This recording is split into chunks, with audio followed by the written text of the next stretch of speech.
What's up, everyone? It's Tuesday, July 28th. We are live at 5. I'm Paul Wontor. And I'm Michael James Scott. Hey, Paul. Hey, what's up? Good to see you. It must be Tuesday. How are things out on the West Coast?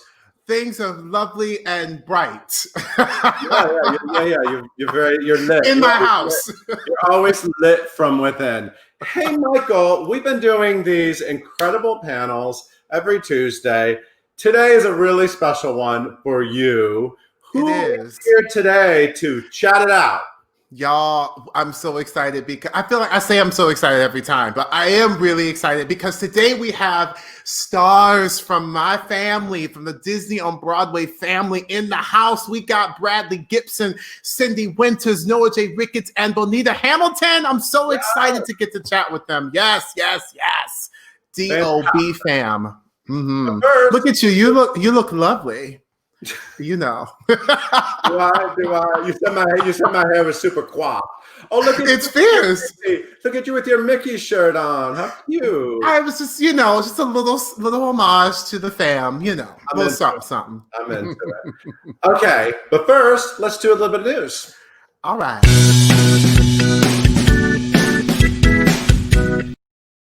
Hey, the 2020 Primetime Emmy Awards. I get confused with awards because there's so many. So many awards. But the Primetime Emmys are a very big deal. And the nominations came out today. And a lot of our favorite people have been nominated. Yes. Mr. Billy Porter. All right. I just consumed season 2 again this weekend. He won last year. He's nominated. Pray Tell is nominated once again. The 73rd Annual Tony Awards were also nominated for Outstanding Variety Special Effects. And director Glenn Weiss also got a nomination. He is a regular as well. Music Man bounce star Hugh Jackman was nominated for, oh my God, did you see the movie Bad Education? I sure did. I saw it was it was scandal. It was such a scandal. When they went to the apartment in Manhattan and you found out the whole what? I wasn't ready. I gave a full clutch, full. Also, Allison Janney is also incredible in there. So good. And Annalee Ashford, hello. Oh my God, Annalee Ashford. I know she popped in there, Long Island. It was good. Also, hey, Jeremy Pope. Congratulations. He got nominated for Hollywood. And of course, he was double nominated for Tonys last year. This is his first big Hollywood thing. So congratulations. Leslie Odom Jr. got nominated for Outstanding Character Voiceover Performance for Apple TV's series Central Park. That's him. Oh my gosh. This show is very good. I highly recommend it. Other Broadway favorites: Brian Cox, James Cromwell, Cherry Jones for Secession, Kerry Washington for Little Fires Everywhere, Bette Midler for The Politician, Laura Linney for Ozark, Felicia Rashad for This Is Us, Tony Rachel Brosnahan for Marvel Mrs. Maisel, Titus Burgess for Breakable Kimmy Schmidt, and more. The Primetime Emmys, hosted by Jimmy Kimmel, will happen September 20th at 8 p.m. on ABC. There was a lot of color nominated, which was really exciting. Very good to see. Very, very good to see. Yep. And Broadway favorites. What do you got, Michael? All right, y'all. I got some news. We're gonna talk about Cameron Mackintosh determined to bring London's The Phantom of the Opera back after permanently shutting down. Right, they actually said that it's shut down in London. So this is the tea. So in an article for the Evening Standard, producer Cameron Mackintosh offered his view on the state of the theater industry in the wake of the ongoing COVID-19 crisis. As previously announced, the London productions of Hamilton, Les Mis, Mary Poppins, and The Phantom of the Opera are delaying a return to performances through 2021 as early as practical, obviously. Now, Mackintosh has said that he and Andrew Lloyd Webber have had to sadly permanently shut down our London and UK touring productions of The Phantom of the Opera, but are determined to bring it back to London in the future. So Mackintosh, permanent, but not permanent. Permanent, but not permanent. Yes, so there's that. Mackintosh concluded with his article with a call on Prime Minister Boris Johnson. He says, Theaters aren't meant to be dark. We need the money to survive and a realistic period of time to plan wisely so that the curtain stays up once we reopen. We want to be back in show business. Amen to that. At the time of the original shutdown announcement, the Phantom of the Opera had been running at Her Majesty's Theater for nearly 34 years. Wow. Crazy. It is crazy. Also, we've all been waiting for the In the Heights movie, of course, which is delayed an entire year. But we just found out Chiara Alegria Hudes, who, of course, is a Pulitzer Prize. She's Lynn's collaborator on the book and the screenplay for the upcoming movie. She has been tapped to write a new Warner Brothers movie called Life is a Carnival, or Life is a Carnival. Carnival! Maybe I'm going to say it that way. Carnival del Barrio. Anyway, she will reunite with In the Heights film producer Scott Sanders and Mar Jacobs for this Latin music-infused music. Yeah, so I'm going to say Carnival. She won a Pulitzer for Water by the Spoonful, that play, and she's done a lot of other great things. We don't know much more about this movie, but we're super excited about it. Yes, well, that's exciting. Come on now, In the Heights. It literally just keeps on going, which is really... happening. Yeah, it just does. So this is really fun. This next thing, I mean, the theater nerds, the theater fans, all of them will be very excited to hear this. My girl, Miss Stephanie J. Block, the fierce Rachel Bay Jones, and of course, the Liz Halloway, come on, joined the virtual summer concert series. So as previously reported, Seth Rudetsky's Broadway concert series, which first began in Provincetown at the Art House in 2011, is debuting as a weekly virtual series entitled The Seth Concert Series, hosted by Sirius XM on Broadway personality and Stars in the House co-hosts Rudetsky, Stephanie J. Block, Rachel Bay Jones, and Liz Calloway have joined the lineup, y'all. They've joined the lineup. As previously announced, Cheyenne Jackson is set to perform on August 2nd at 8 p.m. Eastern Standard Time. Calloway will appear on August 9th, followed by Block on August 16th, and then Jones on August 23rd. Each weekly show premieres on Sunday nights at 8 p.m. Eastern Standard Time, with a second showing on Mondays at 3 p.m. Eastern Standard Time for viewers in other time zones. So tickets are now available. I mean, obviously, the belting that's going to be going on, I'm like already ready for it. So before we get to your amazing guests, we're going to do a little history lesson. So here's Today in Broadway. Ooh. I love your little ooh. Every day we're honoring a little bit of history so we can learn something during the Broadway shutdown. I mean, come on, let's learn something. Let's have a learn.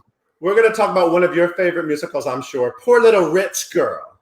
You don't know it, do you? It was a real show, and it opened 100 years ago tonight on Broadway. Because wow. Broadway's been around a long time, you know? So this opened July 28th, 1920. And the reason why we are interested in this is because it marked the Broadway debut of Richard Rodgers and Lorenz Hart. Rodgers and Hart. I love this picture because I love how Hart is like looking away, thinking of lyrics while Rodgers is writing a song. Yes, very classic Broadway. But this opened at the Central Theater, which is no longer around, and it starred Charles Purcell and Florence Weber. I'm sure they were fierce. And I just want, because I love finding out what these things are. So I want to tell you the plot. May I? Please. Annie Sweetie Farrell, because maybe you want to revive it. Annie Sweetie Farrell, an honest but poor course girl who's renting a furnished apartment on Riverside Avenue during the run of her musical, because that's what you do. You just rent a room while you're in a show, right? Obviously. So she's in the apartment, and late one night, a young bachelor who's rich named William Pembroke shows up, and he's like, "This is my apartment. This is my bedroom." And she's like, "What is going on? I'm just trying to live here and do my thing." And then it said in Wikipedia, I love this, Annie is so perturbed that she can hardly sing. But she convinces Bill, I knew you would like that, but she convinces Bill, who is a baritone, they threw that in, that she meant no harm. They threw the baritone in? Yeah. So he decides to let her stay while he puts himself up at his club. He has a club, so I don't know why it was a big deal. 2 acts later, they get married. And it featured apparently it was not a great experience for Rodgers and Hart because they kind of got replaced. Like they hired other songwriters to come in and write a lot of songs, but they still had a lot of songs in it, including a song called Love's Intense in Tents. Like in a tent. Love's Intense. Love's Intense. Intense. So I want your challenge, Michael James Scott, is to get that song into your next cabaret act. I want to hear that. And that is today in Broadway. Wow. On that note, I think it's time for me to exit. Stage left. Get out of here, Paul. Have fun. Have fun. Oh my gosh. Well, that's a really fun history lesson. I did not know. Fantastic. We'll see about we can get a revival going on. All right, y'all. I am so honored and so excited to get to come to you again this week to host another roundtable discussion with beautiful, amazing artists of color in our Broadway community. Thank you for joining us, and I've just been so honored to get to facilitate these panels on Tuesdays. Today is a very special day because I got Disney on Broadway family here today, and we are going to get into it and discuss all the things. But first, so let me just bring them in because it's time to just go ahead on and get it. Ladies and gentlemen, please welcome Bradley Gibson, Cindy Winters, Noah J. Ricketts, and Bonita Hamilton. What's going on, everybody? Hey, family. What's happening, family? Fam. What's up, everybody? It's so nice to see you all. Cindy, how dare you with that microphone? You were literally about to give us like a full, like a whole situation. I'm giving you podcast I'm living. Yes. I love it. I'm So, making sure okay. that my Paul said that my room looked like a dressing room. I said, I'm trying to keep the consistency between what was then and what is now. Well, you're Hello. giving it. So, I mean, I'm living for that. All right. So, listen, each week I have to brag on my fierce panelists. So, y'all are no exception. So, just hold on a second while I brag on you. Okay. Let me just let the people know what's going on and what they are working with today. So, we have Mr. Bradley Gibson. He has been the king of Pride Rock as Simba in The Lion King since he took over the role in July 2018. There he is. He has previously been seen in A Bronx Tale and Rocky. Gibson also appeared in the national tours of Chicago. See how he transforms into Simba here. There's a whole video about how you get to transform into Simba. They have that, so you should check that out. So then we move on to Miss Bonita Hamilton. Miss Bonita Hamilton is a long-standing member of The Lion King on Broadway, y'all. Having played in the in charge hyena Shenzi for 15 years. 15 years. In 2012, she appeared in the Starry One Night Benefit, Barack, on Broadway. I can't wait I want to know what's going on, Miss Bonita Hamilton. So now we move on to Mr. Noah Ricketts. Prior to the Broadway shutdown that forced Frozen to announce it had played its final performance, Ricketts was seen on stage as Kristoff. He was part of the ensemble in the original Broadway company before taking over the featured role in 2019. Before Frozen, Ricketts was seen in Beautiful, the Carole King musical, in both the Broadway and national tour productions. Yes, Noah. And then we have the lovely and gorgeous, last but certainly not least, Miss Cindy Winters. She was most recently seen on Broadway in The Lion King as Nala. She originally made her Broadway debut in the role in 2012 and returned, a triumphant return to Pride Rock in January 2019. Well, come on, Beyonce. Yes. Winters' other Broadway credits include Hamilton, Pippin, and Motown. Y'all, it is so wonderful to have y'all here. Thank you for being here. That is what we are working with. All right. So you know what? Let's get on into it. Let's just get on into it. Let's chit chat. What's been wonderful, as I've said each week, to be able to have a platform like Broadway.com, to be able to talk with beautiful artists like yourselves is something that hasn't really been done. And so it's a wonderful time for our audience members and people in the industry and fans and all of us to be able to get to hear from our artists of color and in this beautiful racial awakening happening in our country, but also in our Broadway community. It's so, so important. And so I am thankful that you all are here to talk, and that you agreed to talk, and that we could get on into it. So that's what we're doing. I guess the first thing, sort of just to start off, is how do you think Disney on Broadway has impacted our Broadway industry with people of color? It's a pretty broad question, but it's such each one of you obviously will have your own things, but I think it's important to discuss this idea because Disney on Broadway, as we all know, has been at the forefront, I think, for a long time, for years, many, many years, with racial issues and really, really opening things up to the community. So, Bradley, why don't we start with you? How do you feel like it's impacted our Broadway industry? I think that it's kind of always been at the forefront of the change, right? I remember being a kid and seeing Toni Braxton play Belle. Yes. Right? That's huge. These movies, these shows are embedded in our culture, in America and Americana. The Lion King, Beauty and the Beast, Aladdin, Frozen, like they're never going away. Everyone knows them, any age. So to take a chance and have a Black woman play that role is a huge thing. To have The Lion King, one of the longest running shows on Broadway, and it's a stage full of Black and brown people, that's a huge and major thing. So I think Disney has always kind of forced Broadway to come along. Right? It's like we're moving, evolving, and we are powerful. So you got to come along with us because you also need us, right? Without Disney on Broadway, like Broadway is a different type of Broadway. Disney changed Broadway. So I think that it's always kind of leading the pack. Yeah. Absolutely. Noah, I see you shaking your head. What you shaking your head down there?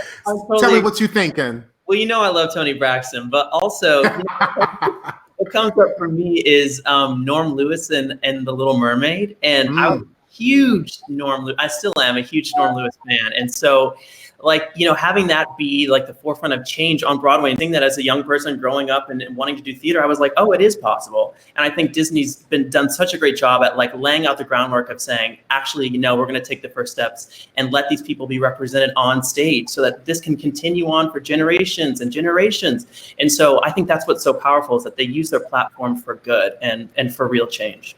Bonita, what do you think about this? I think that Disney has always been Disney on Broadway has always been a leader in diversity and inclusion. Just look right at Frozen. We had a Black Elsa for the first time, and I think I was speaking to Tom Schumacher, and just thanking him. Tom Schumacher, ladies and gentlemen, for those of you who don't know, is the president of Disney Theatricals. He's our boss. Hi, Tom. Hi. Hello. But I was just talking to him and thanking him for that, because representation is so important in this moment in time. I have a daughter, and for her to look up and see an African-American Elsa, or for her to come to the Lion King and see Black kings and queens on stage, when that is not the norm. It's usually that one Black track on Broadway. You know what I mean? I mean, am I talking about a school here? I think that we have, or Disney has been a leader in diversity and inclusion. And I think the representation is important. Just like Bradley said with Toni Braxton and Noah with Norm Lewis, the dreamy Norm Lewis. Right.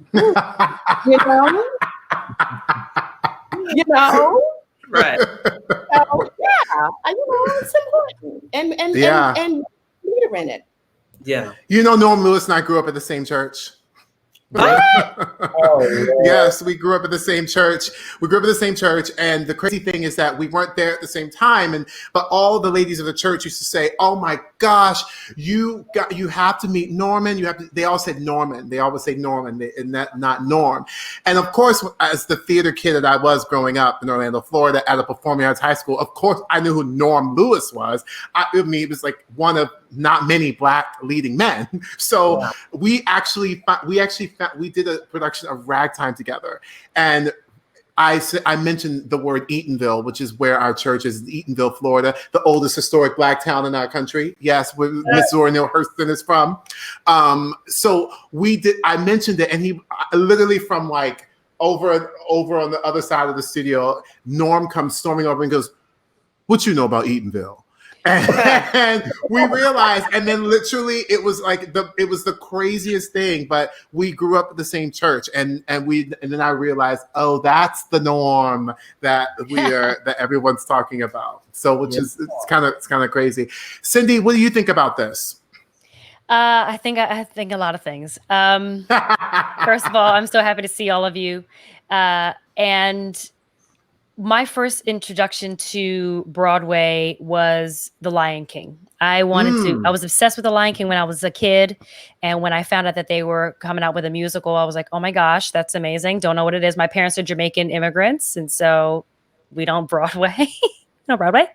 But when I heard Heather Headley's voice, I thought Young Nala was my track, but I didn't know anything about auditioning or any of that.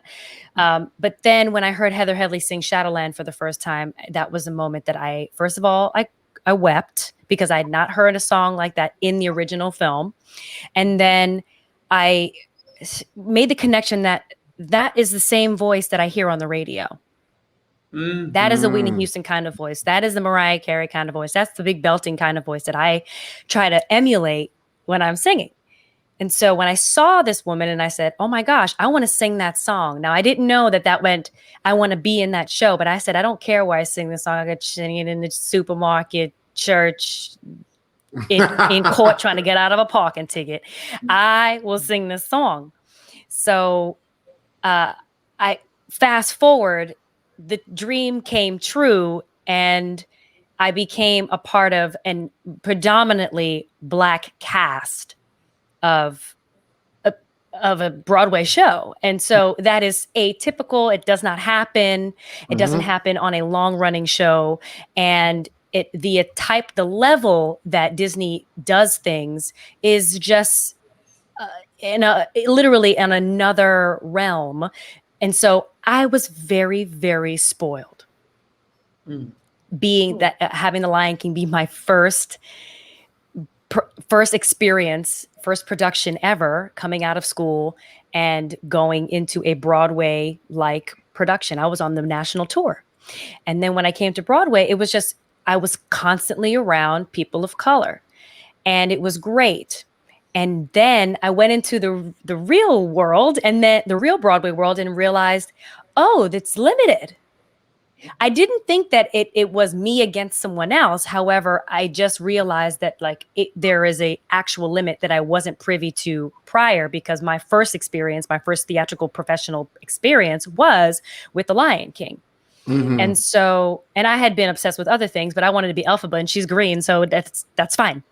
It doesn't matter. So the roles that I wanted, they didn't have a color stamp on them. And so I just thought in my mind that I could be anything that I wanted to be. And then when I got into The Lion King, it solidified that, but I didn't realize that I was a Black role. Wow. I just thought I was Nala. Yeah. Mm-hmm, mm-hmm. So when I saw, when I learned that Disney Theatrical was coming out with a revival of Aida, I was very excited because there was an opportunity to revamp a story and tell it in its true form. And I had the privilege of being in one of the beginning readings of that project and getting to see what it felt like and what it felt like to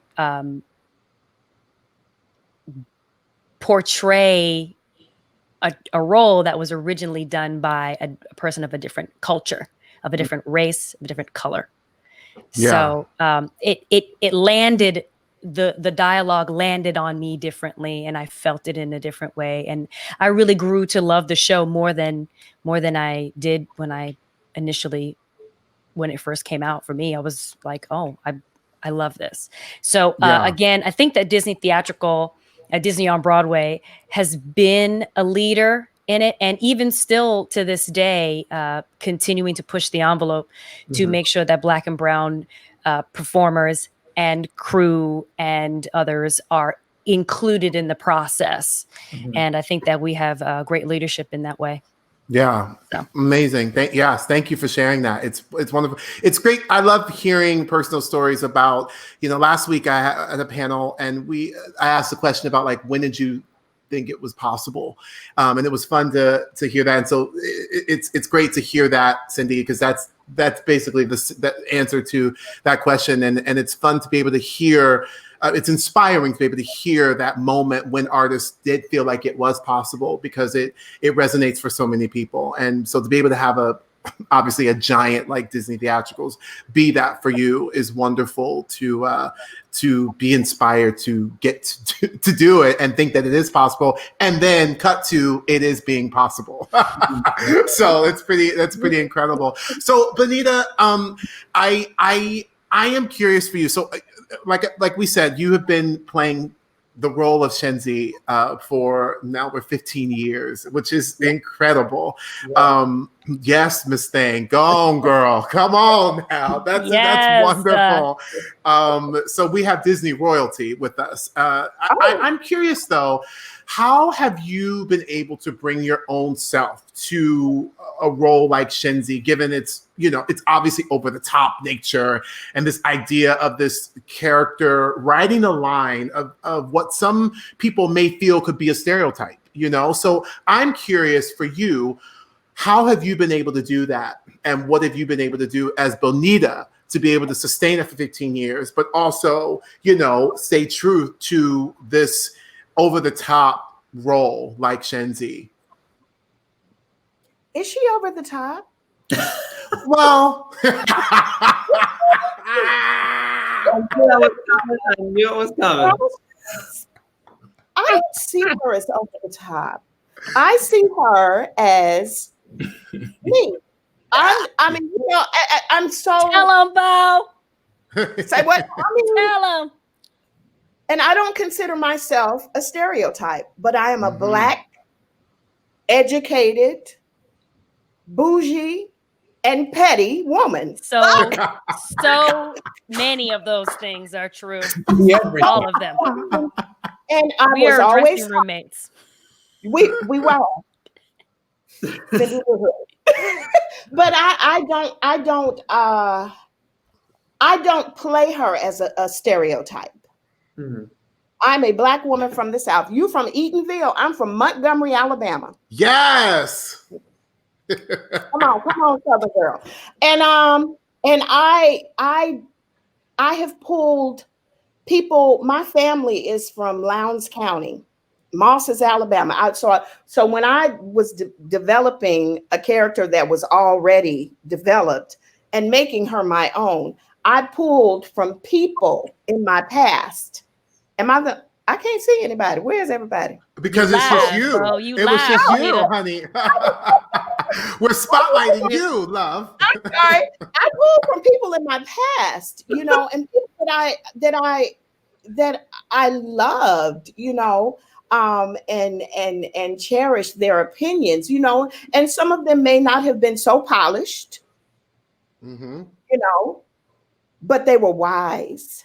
Yeah. And they were go-getters. And ultimately, Shenzi is a wise woman, and she's a go-getter, and she is not a stereotype. And so when, I was reading the things about, people auditioning for the role and things like that and their experiences, that was not my experience, because I brought those people into the room with me, and I bring those people from my past that are all in my heart and ingrained in my spirit to the stage. And they live through Shenzi, and they are always just trying to find a way. Shenzi is a hustler, and she's a boss. And don't you ever forget it. She is not the stereotype, and I don't play her that way. She's Black, educated, She's bougie and she's petty. There you go. The pettiness. I love it, and that's why I asked you that question, because I think it's so important.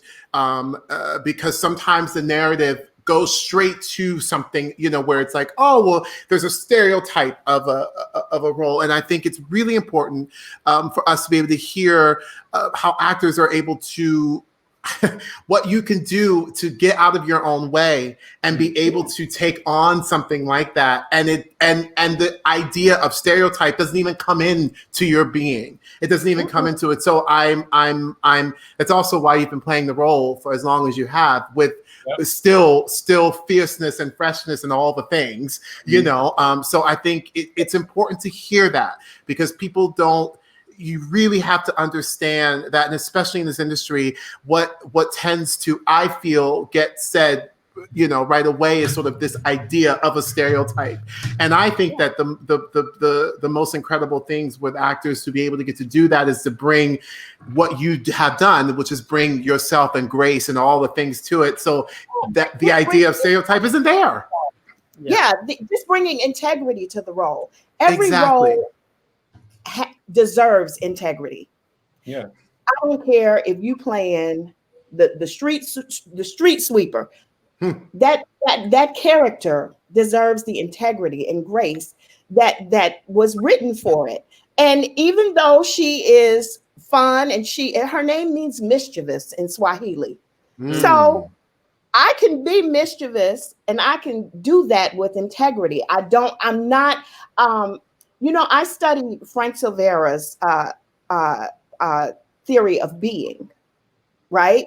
Which is very close to Julie Taymor when she talks about, the puppet becoming one with the actor and the actor becoming one with the puppet. She calls it the double event. And that lines up with Frank Silvera's theory of being. I'm a practitioner of it. And I just become that character. I don't even see her as a hyena, even though she is. You know what I mean? Like when Whoopi played it in the cartoon, she wasn't a stereotype, was she? Not at all. She was Whoopi. She portrayed it like, and there you go. And I'm Benita. Yes. But apple bomb. There you go. Got it going on. I love that.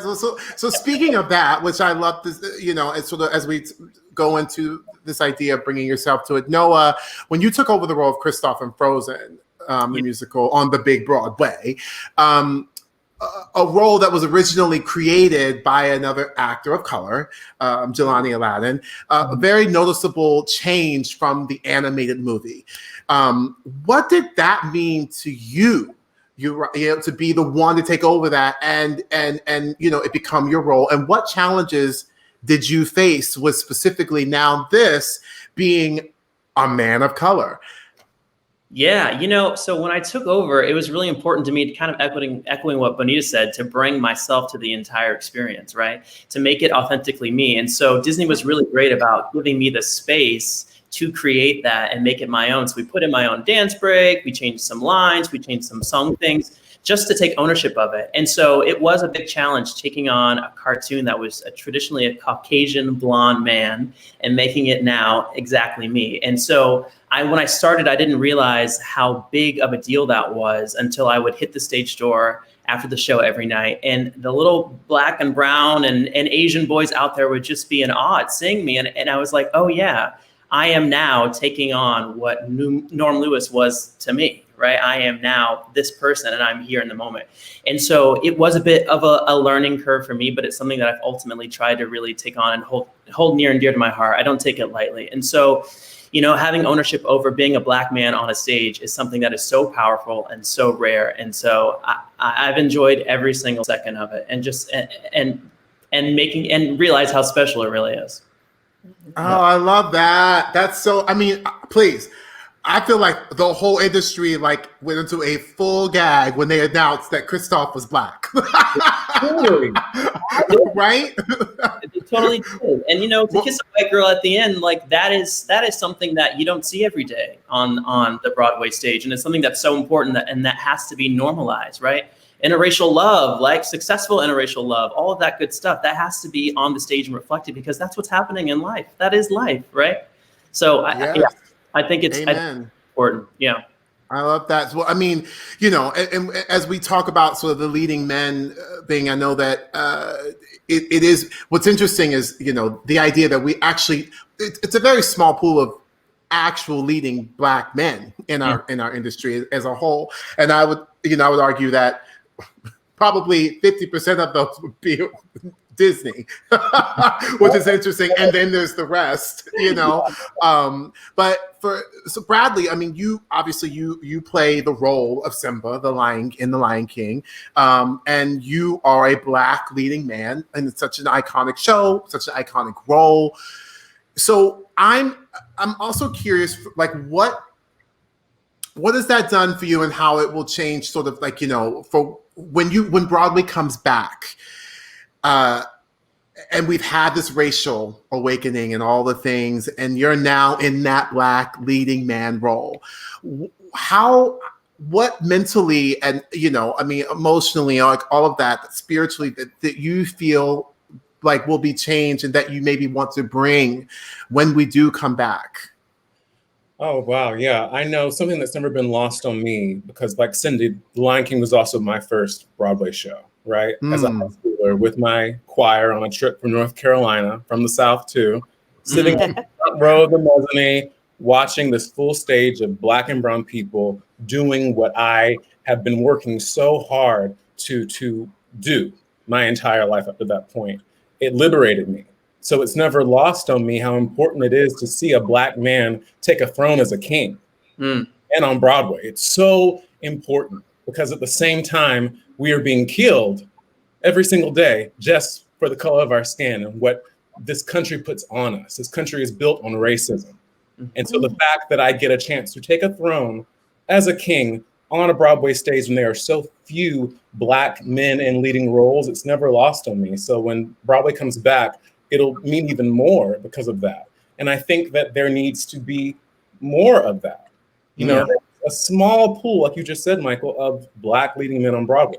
And I think that when it does happen in a new show, everyone's like, oh my goodness, right? Like, they're amazing. We're singing, we're dancing, we're doing the most because Black people are amazing. We're excellent. Just being ourselves, right? Our history, like celebrating our pain, like having the ability to have all the talents that we have and navigate all of these things through just being Black in the world. That's a major thing. So we need more of that. So I think that when Broadway comes back, what I'm going to do is just continue to show the Black excellence that everyone on that stage is also shown. Because I think that the reason why The Lion King has lasted so long is because everyone sees themselves on the stage. Because we are not just Black people. We're playing these iconic Disney characters, right? People get kind of lost in that. But they don't know there's a full stage of Black people playing these parts. They're seeing a Black man take a throne as a king. Yeah. That's a huge thing. That's a major, huge thing. So I'm going to continue that moving forward. And I hope that people now in this racial awakening know that person you're seeing take a throne and be a king, I'm not a king when I step out of the theater. Right? But you are. Differently. Thank you, Benita. And I am. My head high, like I am. Yeah. But the world's not seeing me always in that way. Yeah. So I think, moving forward, I'm going to continue with that thought in my mind because it's always been there. Because I also remember sitting in the audience and seeing it happen and seeing it like change my life. I was changed by that. It was major. It's amazing when right before Broadway ended, there was a new Disney marketing campaign that came out, and it was it happened to be Bradley, myself, and Ciara Renee, and it actually took my breath away. Well, one, that I was, you know, obviously anytime you see, as we all of us have gotten to be, you know, on Disney things, you know, you're like, oh my gosh, it's just, you know, the kid in you is so excited. But it took my breath away when I looked and I saw 3 Black leads on this poster that was magnified. And I will never forget. I literally walked up into the Disney offices and saw it like on a board, and it took my breath away. And that was right as we ended. And it was, again, it's almost this idea, you know, we hadn't gotten into this sort of uncomfortable racial awakening that's been happening, right? And so it was like right before that. And so when I think about that, it's incredible to think about this idea and them, you know, Disney on Broadway putting that in the forefront. It was it was really an incredible thing to see. Cindy, now I know obviously we talked about you playing Nala. And when you did it, and you know, you had your triumphant return to the Broadway playing Miss Nala. I call Cindy the Beyonce Nala because she's like, because she met her, and she's also Beyonce as well. You know what I mean? She is. I love it. But Cindy, I'm wondering, like, you know, now in our racial awareness world, is there anything you would have changed in your time playing the role, and you know, in your days playing? I mean, obviously you're not saying it like you're not done Disney on Broadway, but specifically there, you know, obviously with that role, is there anything you would have changed? I'm just curious about that. Yeah, that's a really great question. Thank you so much for asking. When I first started my career, I wanted to be different. Well, really, I wanted to blend in. My name is Cindy Winters. I've been Cindy Winters since I got my equity card. When I auditioned for The Lion King, I was just Cindy. And our resident director, global supervisor, John Stefanik, said to me at the audition, at the final callback, he's like, "So what's your name?" And I'm like, "My name is Cindy." Like, "Cher." He's like, "You need a last name." It's like, "Do I?" But he said, "You need a last name." I said, "Well, what you're going to print in the playbill is Cindy Winters. But what I would change is that I wish that I had never changed my name. I wish I had gone with the name that my father gave me, which is Cindy Chin-Loy. Because I am a Chinese Jamaican American.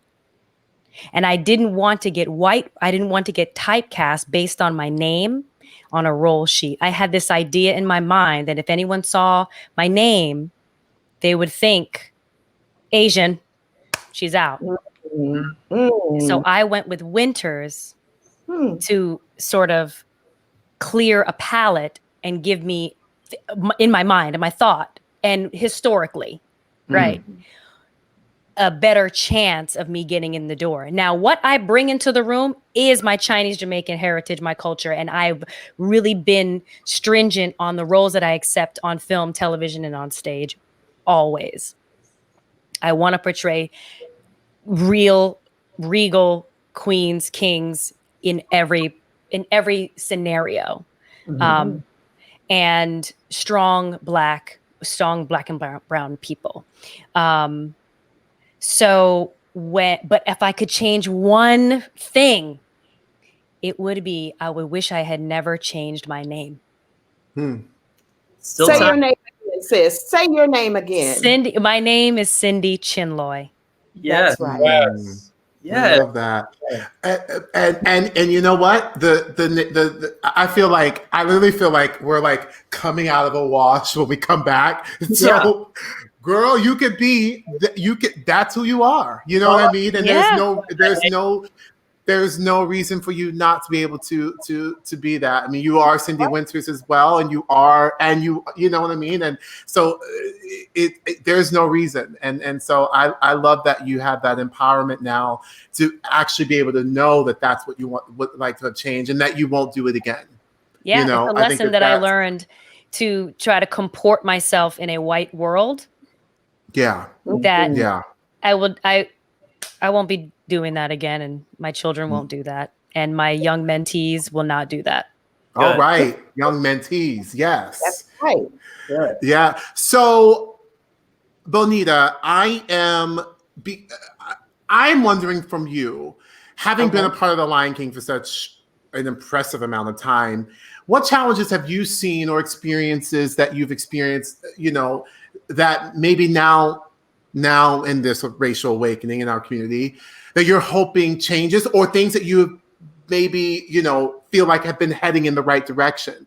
Are there, what has that been like for you? I mean, you've seen a lot. You've seen people come and go. You've seen management come and go. You've seen upper management come and go, all of the things. So Yes. what has that been like? What challenges have there been? Things in the right direction, things not in the right direction. What would you say about that? Ooh, child. You're trying to get me in trouble. No. No. I just I think things that are going in the right direction is having a seat at the table. People of color having a seat at the table. We've had and I've seen some things that are questionable. Thank Yes. you. But when it is brought to someone's attention, then it is corrected. Exactly. And that's what I appreciate Disney on Broadway for. There are some issues that I spoke about. We had a huge forum, and I spoke about, the hair. That's a big thing for a Black woman. Mm-hmm. And people did not understand the oppression that comes with you putting limitations on a Black woman's hair. And so I had to, so I had to have this really, really, really in-depth conversation with someone in upper management about the historical ramifications of it. How on the plantation, because I take you all the way back there. Take us back. Yes. What you say, Brad? Take us back. Take us back. The master's wife was uncomfortable with the natural state of our hair. And so we were forced to cover it. Right? Am I lying? I'm telling the truth. Right? And from being, I don't know what to do with it and touching the hair but you don't want to educate yourself on my hair. And you are in a position where you have to tell me what to do with my hair. See, I can get on a soapbox about that. So that's that. But see, I've seen some things that are changing and with that. And I'm in a Black show. We need a seat at the table in the hair department. 100%. Yeah. I'm sorry. Let me do the hair. I know how to do the hair now. She's done my hair.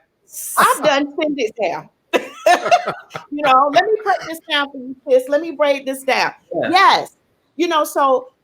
But and I feel like a lot of people that are in upper management, like our producers, they didn't know what the struggle was or what it meant.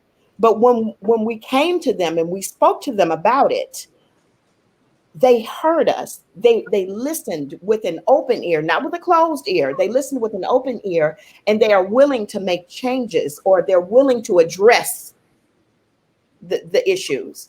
So I just think that they're pretty wonderful like that. When we had, did I answer the question, Michael?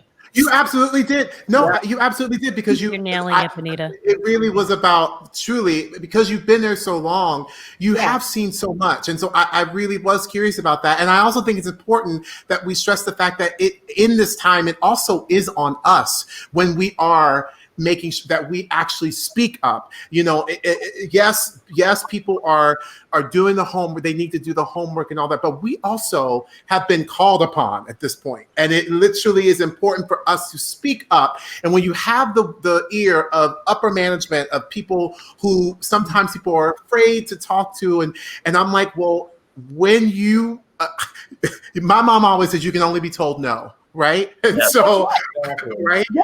So, exactly. And the squeaky oil gets the squeaky wheel gets the oil. Yeah. Yes. So Yeah. you know what I'm saying? That's an old saying. Squeaky wheel gets the oil. So if you don't say my mother always says you have not because you ask not. Exactly. Mhm. Exactly. Mhm. Exactly. So And it's out there. Go ahead, Cindy. And to add to that, there is a respectability that comes with that. You know, we are human beings and we know what we deserve. We're Yeah. not being outlandish. We're not asking for anything unreasonable. And Right. when our safety or when when we're feeling that we have a discretion or a dispute, we want to be able to have that conversation with discretion and saying, hey, this is how we feel as a human being, as a coworker, as a colleague. Can we come to an agreement? And so we've been in conversation. I'm fearless with that because there's a way that we can all have a conversation and be diplomatic and be respectful Yeah. and Yeah. get what we need. I remember when I was over at Hamilton and there was the women's day, and there was a whole controversy about whether we should strike or not strike. And what we ended up deciding to do was I and another castmate of mine liaised with between the cast and upper management to come to an agreement. Mm. There were people who were afraid. I wasn't afraid to go and talk. Yeah. Yeah. Because again, the worst that they can tell you no, but that's no and why. Right. Yeah. Because if I can hear you, if I can get you to answer why, then I could probably ask you another question Right. to help have you understand my perspective. Right. Yeah. Yeah. And so it's and I think that with us, I mean Disney on Broadway. And I mean, when I say us, I mean the higher management, because yes, we are still actors. We are forward facing. Yeah. When we start turning around and going, hey, we have a little something that we want to chat about. We appreciate now that the ones who are able to make those decisions and make change, actually the policymakers are actually listening to us and actually taking our opinions into consideration, because it opens the door for everyone. Mm-hmm. Mm-hmm. Right. What she said. So you have to, I think, because so often actors are made to feel that if I speak up for myself, I'm going to be blacklisted. Right. That I'm being aggressive or I'm complaining. We're made to feel like I have to be so grateful to be in the space, but I should never be made to feel that I can't speak up for my safety at work. And if you're going to be employing people of color and be producing Black shows and have these brown and Black people of color in your cast, you have to know about their experience as human beings, their hair, their history. And if you don't, you must listen and learn and know that it's not coming from a place of anger or aggression. It's coming from a place of just, I want to do my job. I want to do my job. And it's hard. 8 shows a week is hard. I want to do it and feel safe. You're supposed to be taking care of me. So take care of me and hear me and know that I don't feel safe. And to add to your point, Bradley, our little one voice should be enough. Yes. I shouldn't have to have a white ally co-sign for me. No. Right. But I am appreciative when I have strength in numbers. Yes. So we have questions about, I'm sure, my white friends have reached out to me and said, how can I help? And I say, yo, it's simple. If I have a gripe, if I have a grievance, let me speak up on it first, and then you can co-sign. Yeah. So then I can lead. Let me lead it. Mm-hmm. And I put my Venmo up and just give me my reparations. Just so that we can Reparations. I'm just gonna put my personal Venmo up It's my now. Cash Just App. like let's just move on like that. You know what I mean? Noah, same question for you. Actually, I asked for Cindy. Is there anything that you would have changed now? And what was that? I'm curious. I started with Aisha Jackson, the Theater in Color Challenge, basically to help people to express their experiences in the theater, because something that is so commonplace to us as people of color doing Broadway shows is not to other people. And I was so shocked, like the stories I was telling and about wigs and treatment and things like that, that I thought other people saw and noticed. They really didn't. And so Theater in Color is a challenge that we posted to all members of all theaters, regional, Broadway, off-Broadway, to basically share their experience so that we can all do better collectively. And so coming back to this, I don't think we can come back to Broadway the way it was before. And I'm so tired of celebrating every time one Black person gets a lead. That has to be normalized now. It has to be a normal thing. To see a group full of Black people on a stage, to see a Black person and a white person, it has to be normalized now. We can't keep celebrating these one-offs, right? Because we're not actually growing. And so that's what I want to see when Broadway returns, people challenging the fold and saying, why not? Why not a Black person playing Regina George, playing this, playing Elba, playing, Fiyero, all these things that have been done, let's make it normalized now. To bring it back to Norm Lewis, I got so frustrated when a press release came out that said, Norm Lewis, Black Phantom, yay. And I'm like, this show has been on Broadway for 1,000,000 years. Mm-hmm. Why is he the first one in 2017? Why? That's crazy. So it has to be the new norm and coming back. And we can't tell stories now that don't create change for the betterment of ourselves and our people and other marginalized groups. Like, this is the time that we have to rethink about the stories we're telling, because if art reflects life, it has to do so authentically. So Broadway, you can't come back the same way. You have to come back so much better than before. That's my feeling. All right. Woo! The congregation, as each week as I'm seeing, there's a moment when everyone gives a little amen, a little a little something, and that's so we know that Disney on Broadway has been at the forefront for now over 25 years, because last year we celebrated our 25-year anniversary, which is incredible, with diversity on stage. But as we're moving through this racial awakening, the specificity between, in my opinion, between diversity and inclusivity is extremely important. Mm-hmm. While for years there have been programs and things aimed specifically to people of color that Disney on Broadway has done, what we're really discovered is the lack of color in management and senior management positions, and I know that is a narrative that is being discussed. I mean, I know that our boss, the or ex-bosses for some, but the president, obviously, Tom Schumacher, and also the chair of the Broadway League. I mean, we all know that he is an advocate for change. We know that, but also, I think this is important that he acknowledges that there's work to do. Mm-hmm. And so and he's been saying that for quite some time, to be honest, but it's very important that I think on us in terms of, we as the people, who have the ears of powerful people in our industry like Tom, be open to the discussion on these new ideas for what can be done. So as we finish out today, I would love for each of you, I'd like to end with action, because I think it's important that we discuss action amidst this, all of this stuff that's going on. So what do you think specifically Disney on Broadway, because they are such a force, obviously, of a company, continue to do or can do to make real change? I think that we need to see just as much diversity behind the scenes as we see on stage. I think we need to see people of color in the crew, in stage management, in hair, on the creative team, sitting at meetings. Someone should look like us that is not just on stage. That should always be the case. We should not be searching for that. I think nowhere on Broadway, I think a lot of times Broadway actors, we go into rooms and we're like, who's Black here? Am I alone? Where are my friends? Someone management Black, like what's going on? Like, we should never have to search anymore. We should never feel alone anymore. And I think if there's a space where we do feel that way, that's a problem. And that is a problem where you're making your actors and your performers not feel safe. So I think that we should everything should be diverse and inclusive and really living up to that and making sure that you're checking that and clocking that constantly.